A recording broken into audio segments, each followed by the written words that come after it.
Hello everyone, I hope you all are doing good. Today we are going to study about the Prime Minister. देखो हम prime minister के बारे में day to day life में चुनते हैं, चाहे वो न्यूज़ में हो या इलेक्शन में हो या नॉर्मली कॉन्वर्जेशन भी हो जाती है. But here we are going to study about the office of the prime minister from the constitutional perspective.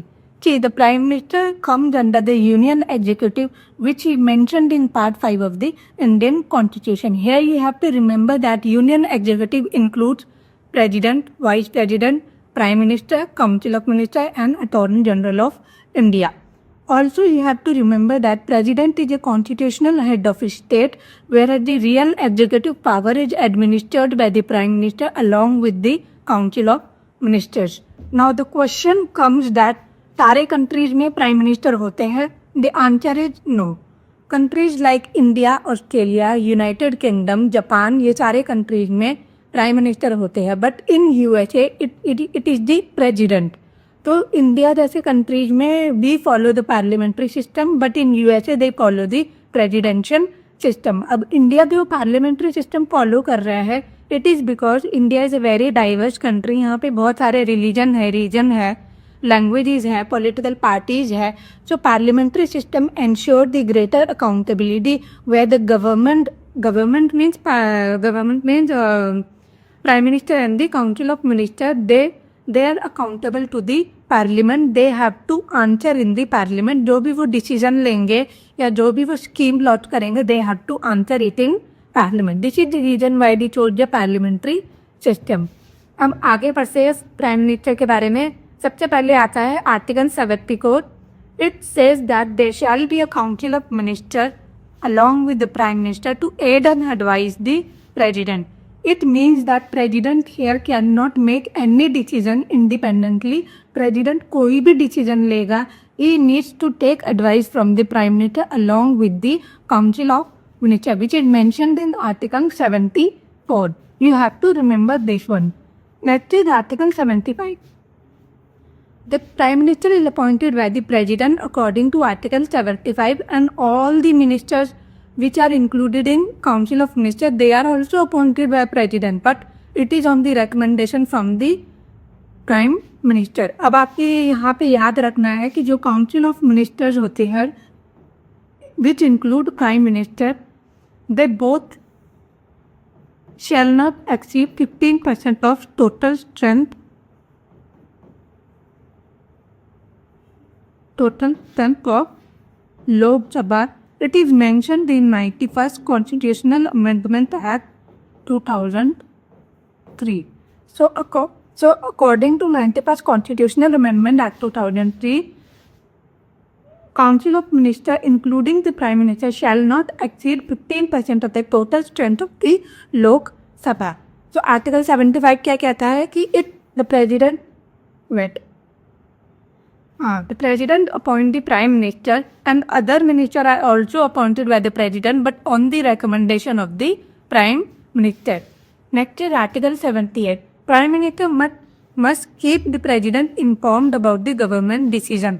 अब जो गवर्नमेंट है, प्राइम मिनिस्टर है और काउंसिल ऑफ मिनिस्टर है, वो कोई भी डिसीजन ले रहे हैं, कोई स्कीम लॉन्च कर रहे हैं या कोई पॉलिसी बना रहे हैं, they have to inform the president. It is mentioned in article 78. तो यहाँ पे 3 आर्टिकल है, आर्टिकल 74, आर्टिकल 75 एंड आर्टिकल 78. ये तीनों बहुत इम्पॉर्टेंट है. अब आगे चलते हैं. मैं यहाँ पे दोबारा रिपीट कर लेती हूँ. President is a nominal executive और the head of the state और द कॉन्स्टिट्यूशनल हेड और द ज्यूरी एग्जीक्यूटिव. आपको पेपर में कैसे भी पूछ सकते हैं कि डी ज्यूरी एग्जीक्यूटिव कौन होता है. It is the president. The prime minister is the real executive for the head of the government और the de facto executive. Okay. Appointment of the prime minister मैंने आपको बताया था. According to article 75, the prime minister is appointed by the president and other ministers are appointed by the president, but only on the recommendation of the prime minister. अब यहाँ पे question ये आता है, फिर जो प्रेसिडेंट है वो हर किसी को प्राइम मिनिस्टर नहीं बना सकता कि इधर इसकी डिस्क्रिशनरी पावर नहीं है. देखो, इस प्रेसिडेंट के बाद दो रीजन होते हैं या 2 सिचुएशन होती है. पहला सिचुएशन ये है, if leader is getting the majority of the power in Lok Sabha, he will be elected as the prime minister. जैसे कि जैसे कि आप देखो कि लोकसभा में 543 सीट है, out of 543 if a leader is getting 272 majority मिल रही है या वोट मिल रहे हो क्या, तो he will be elected as the prime minister. ये पहला सिचुएशन है।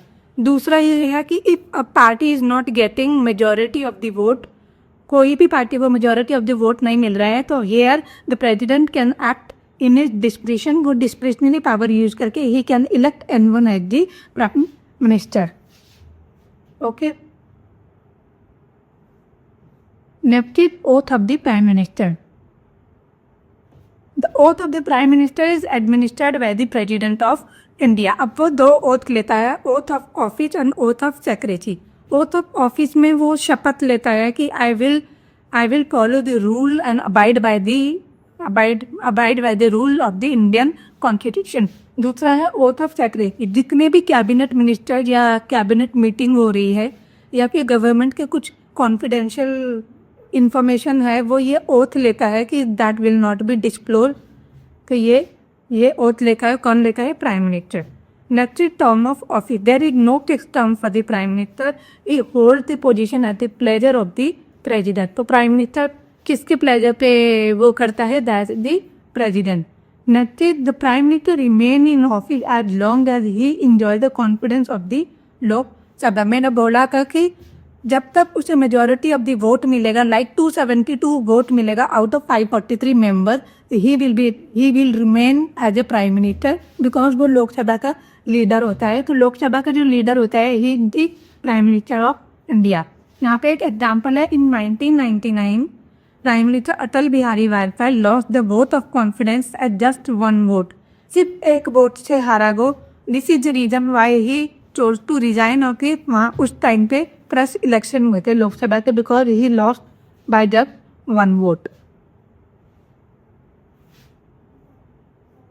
Salary, the salary of the prime minister is mention by the parliament of India. वो पार्लियामेंट के डिसाइड करती है कि प्राइम मिनिस्टर को कितनी सैलरी मिलनी चाहिए।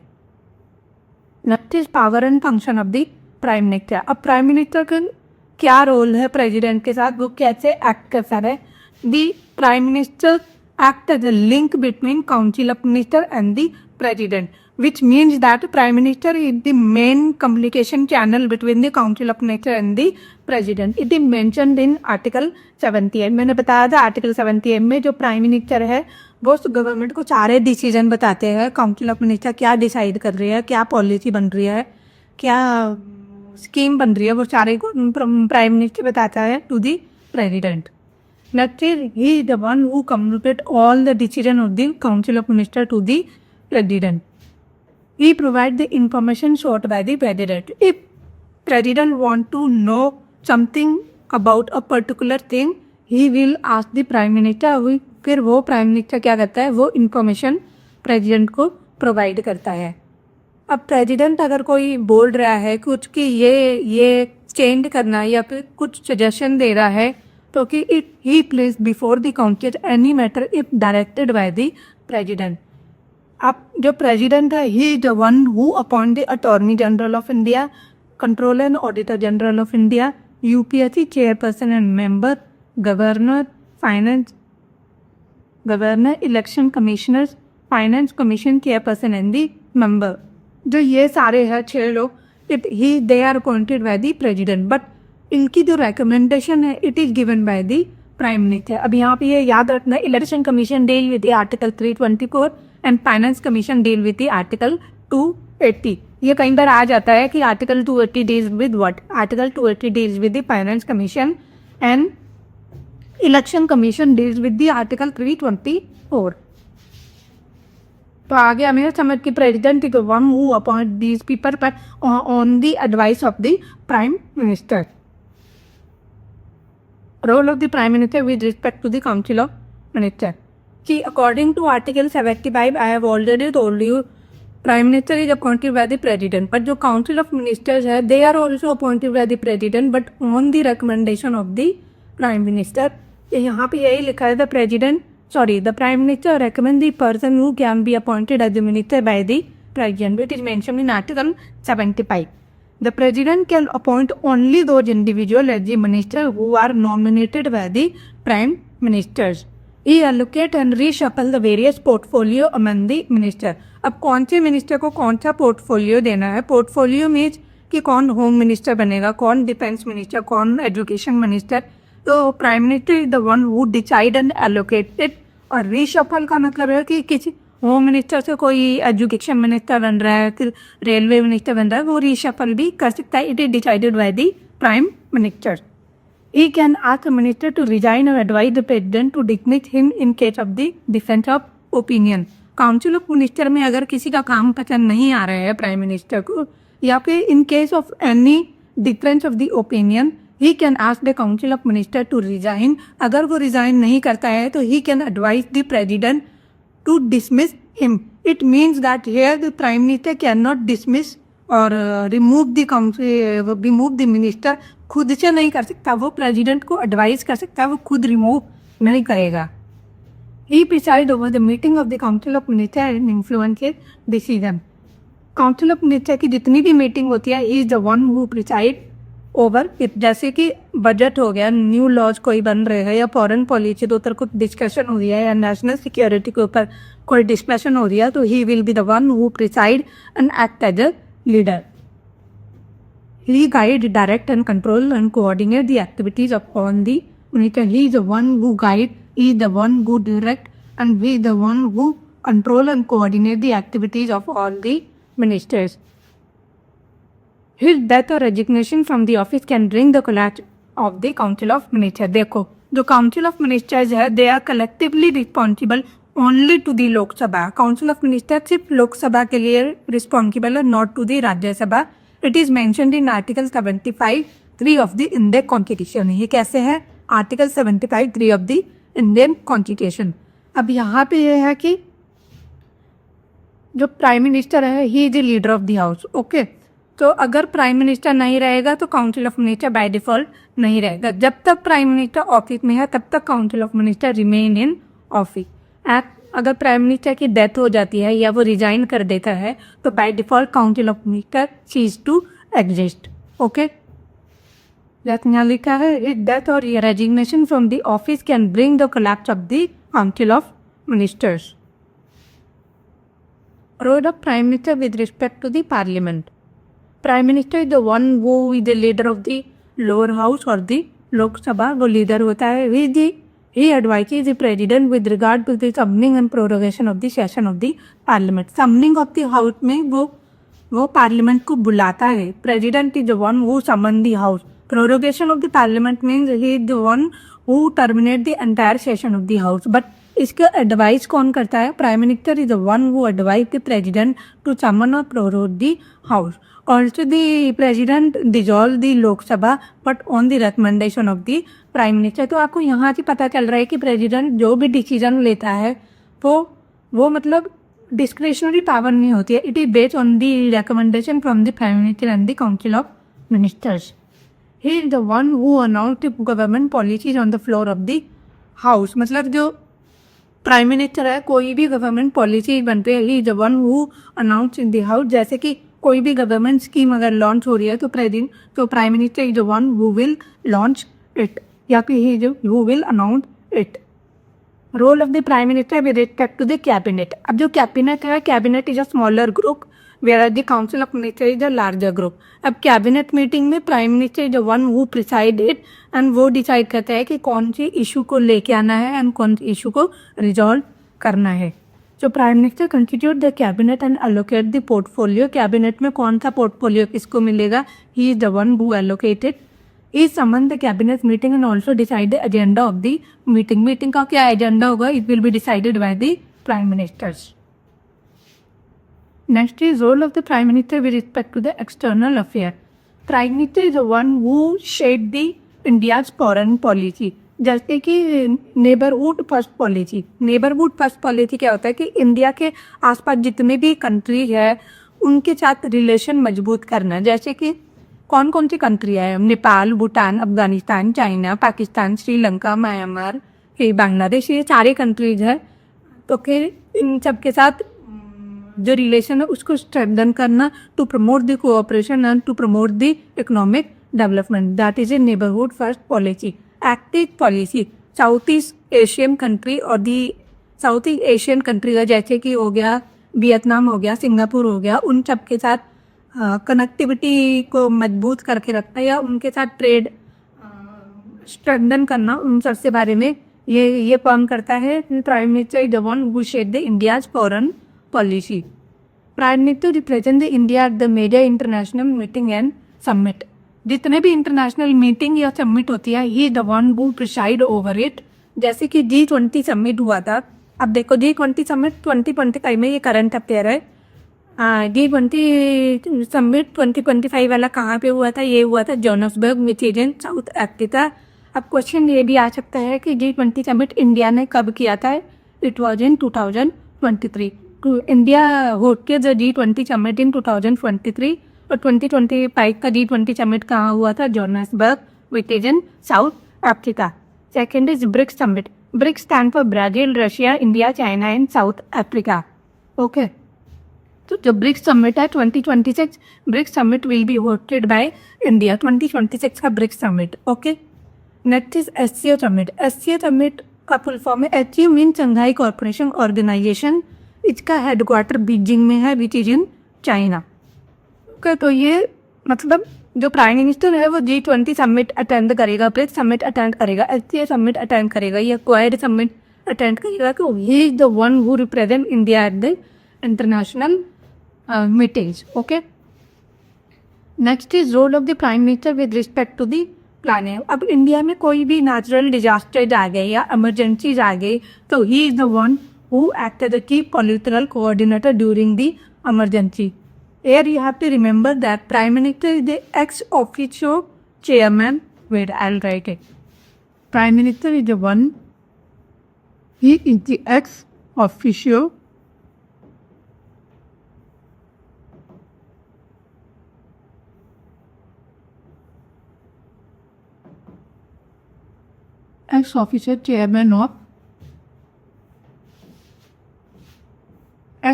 chairman of NITI Aayog. आपको यहाँ पे रखना है before 1 January 2015। NITI Aayog was earlier known as planning commission.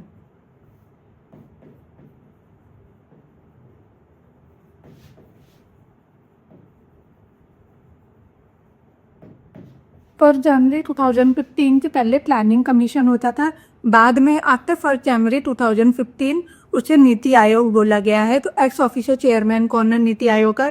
Is the prime minister. अब the prime minister is also the ex officio chairman of NDMA which stand for national disaster management authority. ये किसके अंदर आता है? ये आता है disaster management have 2005। Okay, so PM is the ex-officer chairman of Niti Aayog and TMA, and the next is National Development Council। ये तीनों याद रखना। प्राइम मिनिस्टर किस किस का चेयरमैन है? नीति आयोग, NDMA and national development council. इसको शॉर्ट फॉर्म में NDC भी लिखते हैं, NDC। अब मैंने कुछ प्रीवियस या क्वेश्चन ऐड किए हैं, आई होप ये सॉल्व हो जाए आप लोगों से। सबसे पहला क्वेश्चन है, which article of the constitution provide for the appointment of the prime minister. ये कौन से आर्टिकल में लिखा है? आर्टिकल 75। उसमें लिखा है appointment of the prime minister is done by the president. Cabinet the council of minister is collectively responsible to Lok Sabha. I have already told you, according to Article 75(3) of the Indian Constitution, Council of Ministers is only collectively responsible to the Lok Sabha and not the Rajya Sabha. Which of the following is not a function of the Prime Minister? Allocation of portfolio. Yes, it is a function of Prime Minister. He allocates the portfolio. कौन home minister बनेगा, कौन finance minister बनेगा, ये prime minister खुद decide करता है।